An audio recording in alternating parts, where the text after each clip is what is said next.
তাই ঘোরাঘুরি করতেও ভালো লাগছে।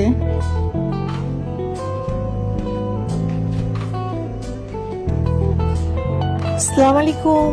অনেকক্ষণ তো শপিং মলে ঘোরাঘুরি করলাম, এবার একটা ফার্নিচারের দোকানে ঘুরে আসা যাক। এই তো চলে আসলাম ফার্নিচারের দোকানে।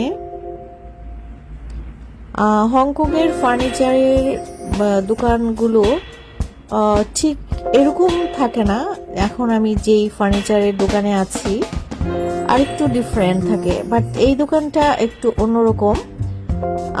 এখানে একটা বড় শপিং মলের মধ্যে একটাই ছিল এই ফার্নিচারের দোকান। আর হংকংয়ের ফার্নিচারের দোকানগুলির মধ্যে মাঝে মাঝে ফার্নিচারের উপরে এই ধরনের গ্লাস, কাপ বা কুকারিস এগুলো থাকে, সাজানো থাকে বা বিক্রির জন্য থাকে। তো এখন প্রথমে দেখলে আপনাদের এটা ফার্নিচারের দোকান ঠিক মনে হবে না, মনে হবে গ্লাস, কাপ বা এই জাতীয় জিনিসপত্র বিক্রির জন্য এই দোকানটা। বাট একটু পরেই দেখতে পারবেন যে সুন্দর সুন্দর ফার্নিচার।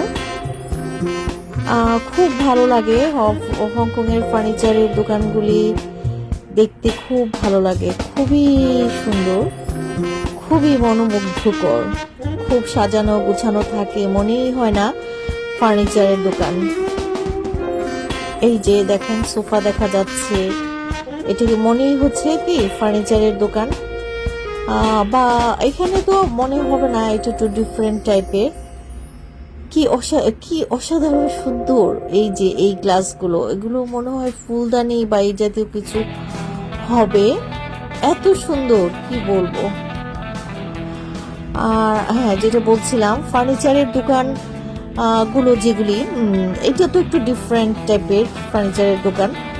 বাট অন্য জায়গায় যে ফার্নিচারের দোকান একসাথে অনেকগুলো থাকে, সেখানে অবশ্য অনেক ফার্নিচার থাকে একসাথে, অনেক সোফা থাকে, ডাইনিং টেবিল থাকে, একটু ডিফারেন্ট, বাট তারপরও সুন্দর। একদম মনে হয় না ফার্নিচার বিক্রি করছে, মানে মনে হচ্ছে এক একটা রুম এভাবে ওদের সাজানো থাকে।